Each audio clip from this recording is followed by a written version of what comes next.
Shadnagar MLA Veerlapally శంకర్పై Kukatpally MLA Madhavaram Krishnarao fire అయ్యారు. ఒక ఎమ్మెల్యే ఉండి కులాలను టార్గెట్ చేసుకుని అసభ్యకర రీతిలో మాట్లాడడంపై తీవ్ర స్థాయిలో మండిపడ్డారు. ఒక శాసనసభ్యుడిగా గెలవాలంటే అన్ని కులాలు కలిసి ఓటు వేస్తేనే ఎమ్మెల్యేగా గెలుపొందుతామని, ఒక్కటే కులం ఓట్లు వేస్తే ఎమ్మెల్యేగా గెలవరని వ్యాఖ్యానించారు. ముఖ్యమంత్రి రేవంత్ రెడ్డినే ఎమ్మెల్యేతో ఇలా మాట్లాడిస్తున్నారని ఆరోపించారు. కులాలను టార్గెట్ గా చేసుకుని మాట్లాడితే తగిన బుద్ధి చెప్తామని ఎమ్మెల్యే మాధవరం హెచ్చరించారు.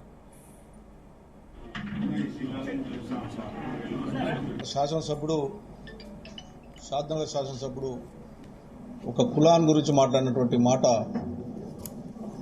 ఏ రకంగా మాట్లాడినటువంటిది కూడా అందరు చూశాం. ఈ కాంగ్రెస్ పార్టీ వచ్చిన తర్వాత ఈ కులాల మధ్యలో చిచ్చు పెట్టేటటువంటి ముఖ్యమంత్రి గారే బాధ్యత దీనికి.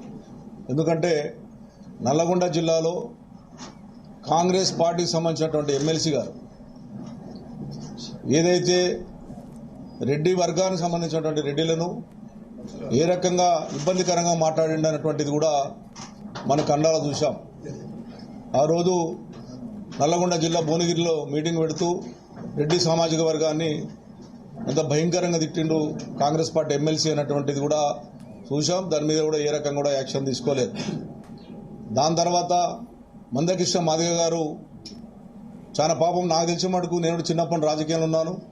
30 సంవత్సరాల నుంచి మందకృష్ణ మాదిగ గారు పోరాటం చేసి వర్గీకరణ మీద పోరాటం చేసి అదేవిధంగా శాసనసభ్యులు కానీ పార్లమెంట్లో ఒప్పించి అలా కులాలకు వర్గీకరణ చేయాలని అన్ని శాసనసభ్యులకు ఇప్పుడున్నటువంటి కాంగ్రెస్ పార్టీలో ఉన్నటువంటి అందరం కూడా కేసీఆర్ గారి నాయకత్వంలో వర్గీకరణ కావాలని చెప్పి అందరము తీర్మానం చేసి కేంద్ర ప్రభుత్వం పంపడం, మరి న్యాయస్థానం ట్రిపుల్ బెంచ్ న్యాయస్థానం కూడా వాళ్ళకు అనుకూలంగా భావిస్తే అది కూడా మనము మందకృష్ణ ఆధ్వర్యంలో పెద్ద ఎత్తుగా వర్గీకరణ కూడా కోర్టు ద్వారా న్యాయపరంగా వచ్చింది.